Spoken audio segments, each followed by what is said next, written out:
মানে যুঁজ এখন হ'ব, যিটো গৌৰৱে কৈছে খেলা হবে বুলি মমতা বেনাৰ্জীয়ে কোৱা নাই জানো। খেলা হবেতো তেওঁ ক'লেতো মানুহে বেয়া পাব নহয়। এতিয়া খেলা হবে এইটোতো ক'ব নোৱাৰিব। গতিকে যুঁজ এখন হ'ব, সেই লেংগুৱেজটো একেটাই, মানে সুৰটো এটাই, যুঁজ এখন হ'ব। গতিকে এইটো লৈ পেলাই কোনো কথা নাই। তেওঁলোকে কওক বাৰু, তেওঁলোকৰ ভাষাৰে যিটো তেওঁলোকৰ লাভত আহে সেইটোকে কওক। নহয়, তেওঁলোকৰ ষ্ট্ৰং হ'লে আমি ভালেই পালোঁহেঁতেন, কিন্তু দুৰ্বল হোৱাৰ কাৰণ এইটোৱেই যে তেওঁলোকৰ টিকেটৰ সময়ত গণ্ডগোলটো হ'ব। তাৰমানে ধৰা হওক কোনোবা এটা ছিট খুব সহজে জিকিব পাৰে, সেইটো যদি কংগ্ৰেছে সহযোগী দলক এৰি নিদিয়ে, সেইটো সংঘাত নহ'ব জানো? সেইটোৱে কথা। এতিয়া আমাৰো দলটো এতিয়া এ জি পিক ছিট যিকেইটা লাগিব, দলে যদি এৰি নিদিয়ে, একেবাৰে আমাৰ পৰা আঁতৰি নগ'লতো এটা তেওঁলোকৰ অসন্তুষ্টি থাকিব। আমাৰ দলেতো এ জি পিক লগা বিচৰা ছিটটোকেতো নিদিব নহয়। আমাৰ দলৰ সেই এটা যিটো হেৰি আছে, হেডকোৱাৰ্টাৰ আছে, দিল্লীতহে আছে। গতিকে সেইকাৰণে আমাৰ দলৰ কথাটো অকণমান সুকীয়া হ'ব। যিখিনি মানুহে টিকেট পাব, সেইখিনি মানুহৰ টিকেট পোৱাৰ উপৰিও যিখিনি নাপাব, সেই মানুহখিনিয়ে বিদ্ৰোহ কৰিলেও খুব এটা ক্ষতি নহয় তাৰমানে। কাৰণ ভাৰতীয় জনতা পাৰ্টীৰ অসমত আজি সাংগঠনিকভাৱে যথেষ্ট শক্তিশালী হৈ গৈছে, আৰু সেই শক্তিশালী হোৱাৰ কাৰণেতো এই নিযুত মইনা আৰু এই যে মহিলাৰ উদ্যমিতা আঁচনি, এইবোৰে বহুখিনি ক্ষেত্ৰত আগুৱাই লৈ গৈছে দলটোক। তাৰমানে এইখিনি মানুহ ছেল্ফ হেল্প গ্ৰুপ, তেওঁলোকে ক'ভিডৰ সময়ত 2-3 কোটি টকা উপাৰ্জন কৰিছিলে। এতিয়া সেই ছেল্ফ হেল্প গ্ৰুপবিলাকতো বিজেপি হৈয়ে লাগিব। সিহঁতৰতো একোটা গোট আছে, 10জনীয়া 12জনীয়া। গতিকে গোটেই অসমৰ আজি যোৱাকালি প্ৰায় 25,000 মহিলাই পাইছে নহয়, 10,000কৈ। আকৌ তেওঁলোকে দুজনীয়া এজনীয়ে 25,000 পোৱাৰ আশাত ছাগলী কিনিলেই নহয়, বুজা নাই? 10,000 টকাত ছাগলী কিনিলেই দুজনীয়া এজনীয়ে, মই খবৰ পোৱা মতে। সেইটোৱে কাৰণে 25,000 পাব, আকৌ 50,000 পাব, 1 লাখ পাবগৈ আৰু লাষ্টত গৈ পেলাই, আৰু সেইটোৱে কথা। ভোটৰ এবাৰ যিটো মাৰ্জিন আগতকৈ বাঢ়িব, না, মোৰ ভোটৰ মাৰ্জিন বাঢ়িব, কিন্তু অনুপাত হিচাপেহে হিচাপ কৰিব লাগে। কাৰণ যোৱাবাৰ 4,50,000 আছিলে, এইবাৰ ভোটাৰ সংখ্যা 2,80,000 মানহে হ'ব। গতিকে আধাতকৈ অলপ বেছি হ'ল।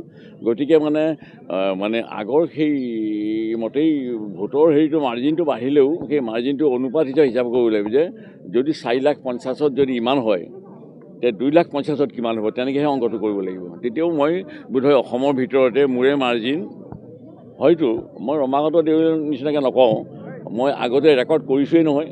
এতিয়া তৃতীয়বাৰ যদি কৰিব পাৰোঁ, হেট্ৰিক হ'ব, সেইটোৱে কথা। এতিয়া মই সেইকাৰণে মোৰ কথাটো অকণমান সুকীয়া হ'ব। মই আনৰ কথা মই টানি নানো, তাৰমানে কথাটো ইমানেই। কালি এটা সমীক্ষা আহিছে, প্ৰথম প্ৰাক নিৰ্বাচনী সমীক্ষা, য'ত বিজেপিকে আচলতে 80খন আসন দেখুৱাইছে, তাতকৈ বেছি হ'ব পাৰে নেকি? আৰু বিজেপি অকলে যদি থাকিলহেঁতেন, তেতিয়াহ'লে 80 নহয় 85 পালেহেঁতেন। এতিয়াতো এ জি পিকে এৰি দিব লাগিব, ইউ পি পি এল হওক, বি পি এফ হওক, কাৰোবাক এৰি দিব লাগিব। গতিকে যদি অকলে বিজেপিয়ে খেলে 85খন পাব, যদি সমিলমিলৰে খেলে তেতিয়া সংখ্যাটো কমিব, কাৰণ তেওঁলোকক ছিটবিলাক দি দিব লাগিব নহয়। কথাটো সেইটোৱে। থেংক ইউ আৰু বকি নাথাকে, কাৰ নাম সোমাইছে সেইটো কথাটো আমি লিষ্টখন যেতিয়া দিম, তেওঁলোকে গম পাব তেতিয়া। সেইটোৱে কথা। কৈছোঁ আপুনি সৰ্বাধিক ভোটত আপুনি বিজয় সাব্যস্ত হৈছে। 16টো হৈছোঁ, 21টো হৈছোঁ। 16টো হৈছে, আপুনি 21টো হৈছে। কিন্তু এইবাৰ দিছপুৰ সমষ্টিত চৰ্চা চলিছে যে নতুনক হয়তো দিব পাৰে, এনেকুৱা ধৰণৰ কথা বতৰাও দুই একে আৰম্ভ কৰিছে। চৰ্চাটো চলিবই, চলক। তাক লৈ পেলাই মোৰ হেডেক, তাক লৈ মোৰ কামনি হোৱা নাই নহয়। মই ভাবোঁ যে এইটোতো চলিবই, পলিটিকেল হেৰিত থাকেই সেইবোৰ।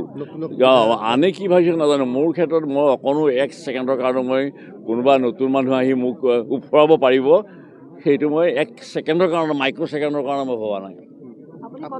কনফিডেণ্ট হৈ আছে 100%। আৰু ইয়াত মোৰ দেন 100%। কিবা যদি তেনেকৈ ক'ব পৰা কথা আছে, মোৰ দেন 100%। সেইটোৱেই পজিশ্যন, মোৰ পজিশ্যনটো। আৰু 33 কোটি দেৱতাৰ মই MLA হ'বলৈ ওলাইছোঁ। মানে মোৰ সমষ্টিটোৰ নাম 33 দিছপুৰ। গতিকে মই সুবিধা পাই পেলাই 33 কোটি দেৱতাৰ হেৰিটো টানি আনিছোঁ, হ'লনে?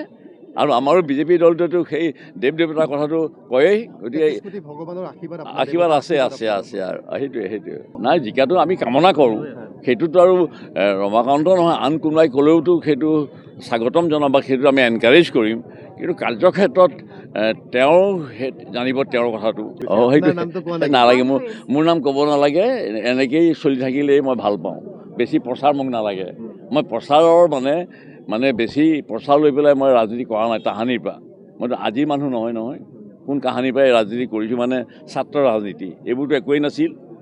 একোৱেই নাছিল নহয় অসমত সদৌ অসম ছাত্ৰ সন্থা নাছিলে আৰু মই তেতিয়া হৰেণ তালুকদাৰৰ পৰা 5,000 টকা লৈছিলোঁ মিনিষ্টাৰ এডুকেশ্যনৰ ছাত্ৰ সন্থা অধিৱেশন পাতিছিলোঁ ইঞ্জিনিয়াৰিং কলেজত 5,05,000 টকা শ্বিলঙলৈ গৈছিলোঁ মোৰ যেন ঠাকুৰীয়া বুলি ল'ৰাজনক মই পঠিয়াই দিছিলোঁ তেওঁৰ লগত মই চাইকেল হাজাৰ কথা পাতিছিলোঁ ছাত্ৰ সন্থাৰ কাৰণে অধিৱেশনৰ কাৰণে পইচা তোমালোকক কেনেকৈ দিম আন্দোলন কৰিবা কিবা কৰিবা মই কৈছোঁ আমাৰ কালচাৰেল ফাংচন ৰাতি ফাংচন হ'ব তাৰ কাৰণে দিয়ক আপুনি মাতি নিলে 5,000 টকা দিলে আৰু 200 এশকৈ মানে অধিৱেশনখন পতাৰ সেই লিষ্টখন মই 2 এদিনতে মানে প্ৰকাশ কৰিম তেতিয়া মই অধিৱেশন পাতি পুলেকেশ বৰুৱাৰ প্ৰেচিডেণ্ট হ'ল প্ৰসন্নাৰায়ণ চৌধুৰী জেনেৰেল ছেক্ৰেটাৰী হ'ল তাৰপিছত উচ্চ শিক্ষা মাধ্যমৰ আন্দোলন হ'ল মই তেতিয়া জেনেৰেল ছেক্ৰেটাৰী তেতিয়া আমাৰ শৰৎ সিঙৰ পুত্ৰ জয়ন্ত সিংহ তেওঁ মানে জেনেৰেল ছেক্ৰেটাৰী চাৰ্জ অফ বিদ্যাপীঠৰ গতিকে সেইবোৰ অতীত হ'লেওতো মই তেতিয়াবা যুঁজি আছোঁ নহয় আজিলৈকে